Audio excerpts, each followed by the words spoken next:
स्वागत करता हूँ एक बार फिर हमारे यूट्यूब चैनल में। मैं हूँ रोहित और आज के इस वीडियो में हम जानेंगे कि क्यों और किस कारण से आपका एसी बंद हो जाता है, चलते चलते बंद हो जाता है। तो चलिए बिना किसी देरी के स्टार्ट करते हैं पहला कारण पे। इसके बहुत सारे कारण हो सकते हैं लेकिन ये 5 कारण आपको जानना बहुत ज़रूरी है। क्या पता बिना कोई प्रॉब्लम के आपका एसी बंद हो रहा है। तो चलिए पहला जो मेन रीज़न है मैं आपको बताता हूँ।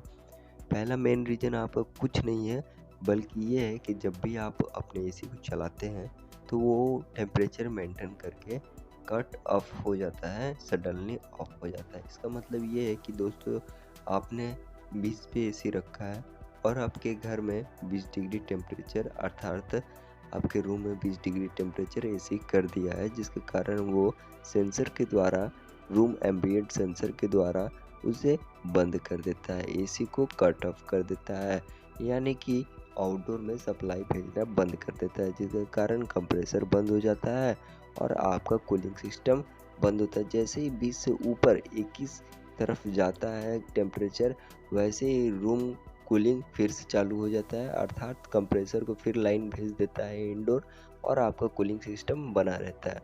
इस प्रकार कट ऑफ होने के माध्यम से बंद हो जाता है। अगर ये प्रॉब्लम नहीं है दोस्तों, तो चलिए दूसरा प्रॉब्लम मैं बताता हूँ। दूसरा प्रॉब्लम ये है कि दोस्तों जब भी एसी चलता है और चलते चलते बंद हो जाता है, तो इसका मेन टॉपिक आपको मैं मुद्दा बता दूं। अगर आपके एसी में गैस कम रहा और आपको चेक करने के लिए सिंपली आउटडोर में जाना है, सिंपली आपको देखना है कि आउटडोर स्टार्ट होने के बाद आपका पतला डिस्चार्ज लाइन ठंडा है। अगर ठंडा है तो देखना है कि कितना देर तक ठंडा है। अच्छा से ठंडा है तो ठीक है, लेकिन उसमें बर्फ़ आ रही है, बर्फ़ ज़्यादा बन रही है तो आपका उसमें गैस लो है, कम है, या फिर बिल्कुल ठंडा नहीं हो रही है तो समझ जाइए उसमें गैस है ही नहीं। तो ये दूसरा प्रॉब्लम, अगर गैस नहीं है तो वो बंद हो जाता है ऑटोमेटिकली। नया एसी होगा, इन्वर्टर टेक्नोलॉजी का होगा, तो उसमें ईसी का एरर, गैस लीकेज का एरर कई प्रकार के होते हैं, वो आकर बंद हो सकता है या फिर कोई और भी कारण ना बताते हुए वो बंद हो जाएगा। चलिए बात करते हैं तीसरे प्रॉब्लम के बारे में। चलिए मैं तीसरा प्रॉब्लम या रीज़न बता देना चाहता हूँ।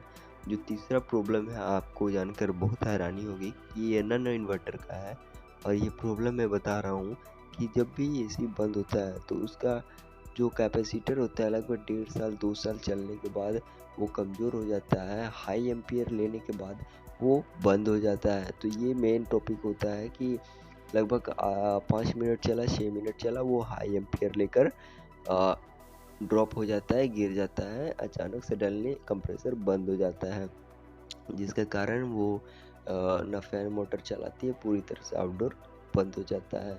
इसलिए उसमें नया कंप्रेसर वाला कैपेसिटर डालें।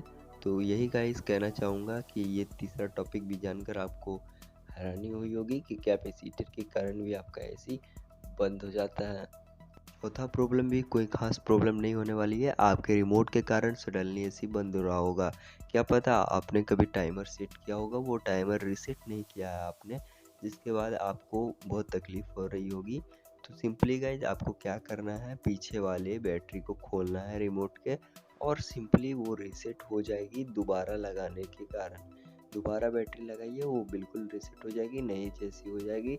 तो गाइज़ इससे आपका जो टाइमर है वो रीसेट हो जाएगा और आपका एसी बिल्कुल पहले तरह से हो जाएगा जब तक आप उसमें दूसरा टाइमर नहीं डालेंगे। तो चलिए गाइज, बिना आपको वीडियो कैसा लगा कमेंट सेक्शन में बताइए और हाँ, चैनल पर नए हैं तो चैनल को सब्सक्राइब कीजिए ऐसे ही इन्फॉर्मेटिव वीडियो के लिए। मैं हूँ रोहित, तब तक मिलते हैं और एक नई वीडियो में। जय हिंद, जय भारत।